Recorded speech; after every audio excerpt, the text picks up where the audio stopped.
ચૈત્ર વસાવા તો 7 વર્ષની જેલની સજા ભોગવી રહ્યા છે। ચૈત્ર વસાવાના તો હવે જામીન પણ નથી મળી રહ્યા। ચૈત્ર વસાવાની સુનાવણી તો હવે ફેંકવી દેવામાં આવી છે। ગુજરાત હાઈકોર્ટની અંદર ચૈત્ર વસાવાની હવે નવી કઈ તારીખ છે એ પણ ખબર નથી। તો તમને બધા લોકોને ખબર છે કે ચૈત્ર વસાવાના ડેડિયાપાડાની અંદર હાલ કોણ મિત્રો વાત કીધું ડેડિયાપાડા હલાવી રહ્યું છે, અથવા મિત્રો શું ચૈત્રભાઈ વસાવાનું આવનારા સમયની અંદર પોતાનું જે ધારાસભ્યનું પદ છે એ હટી શકે છે? જે આ મિત્રો વાત કીધું તમે બધા લોકો જાણતા ન હોય તો કહી દો, 2 વર્ષથી વધારે ચૈત્રભાઈ વસાવા જેલની અંદર બંધ રહેશે। આવી નવી તારીખો ચૈત્ર વસાવાને 2 વર્ષ સુધી મળતી રહેશે। તો ચૈત્ર વસાવાનું ડેડિયાવાડાનું ધારાસભ્યનું પદ પણ હટી શકે છે।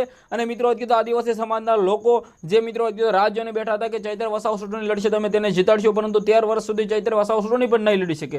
નમસ્કાર મિત્રો, એક નવા વિડીયોમાં તમારું સ્વાગત છે। સૌપ્રથમ ચેનલમાં પહેલી વાર આવ્યો હોય તો વિડીયો બને એટલો શેર કરીને એક સબસ્ક્રાઇબ અવશ્ય કરી દેજો, જેથી તમારો ભાઈ તમારા માટે આવા નવા વિડીયો લાવતો રહું। ચૈત્ર વસાવા આદિવાસી સમાજના કિંગ નેતા છે। ચૈત્ર વસાવા ડેડિયાપાડાના એમએલએ છે અને હાલ ચૈત્ર વસાવાના 7 વર્ષની જેલની સજા થઈ છે। ગુજરાત હાઈકોર્ટની અંદર ચૈત્ર વસાવાના મિત્રો જામીન અરજીની સુનાવણી 24 તારીખના દિવસે થઈ હતી, પરંતુ ફેંકી દેવામાં આવી હતી। કોઈ પણ સુનાવણીના લઈને મુદ્દાઓને લઈને મિત્રો ચૈત્રભાઈ વસાવાને જામીન મળ્યા નથી। ચૈત્ર વસાવા આદિવાસી સમાજ માટે આટલું કામ કરે છે, છતાં ચૈત્ર વસાવાને તારીખો પડી છે। ચૈત્ર વસાવાને ન્યાય નથી મળતા। આદિવાસી ભાઈઓ એક જ માંગ કરી રહ્યા છે કે અમારા ચૈત્ર વસાવાને જામીન મળવા જોઈએ, અમારા ચૈત્ર વસાવા જેલમાંથી બહાર આવવા જોઈએ, કારણ કે ડેડિયાપાડા ચૈત્ર વસાવા વિના એકલું પડ્યું છે। આદિવાસી સમાજના લોકો ચૈત્ર વસાવા માટે ખૂબ જ મિત્રો મહેનત કરી રહ્યા છે કે ચૈત્ર વસાવા જેલમાંથી બહાર આવી શકે। ચૈત્ર વસાવા હાલ જેલની અંદર બનશે। પોતાનું ડેડિયાપાડા કોણ હલાવી રહ્યું છે? ચૈત્રભાઈ વસાવાની પત્ની શકુંતલાબેન છે, જે મિત્રો રાજકારણની અંદર સારું એવું મિત્રો જાણકાર છે। એટલે કે ચૈત્ર વસાવાની પત્ની હાલ ડેડિયાપાડાના એમએલએ તરીકે મિત્રો કીધું કહેવાય તો પણ ખોટું નથી, કારણ કે ચૈત્ર વસાવા જેલમાં છે અને બહાર મિત્રો સંભાળી રહ્યા છે ડેડિયાપાડાને તેમની પત્ની શકુંતલાબેન સારા એવા કામ કરી રહ્યા છે। જ્યાં પણ પ્રોબ્લેમ હોય ત્યાં આવીને ઉભા રહેતા હોય છે, જ્યાં પણ ફંક્શન હોય છે,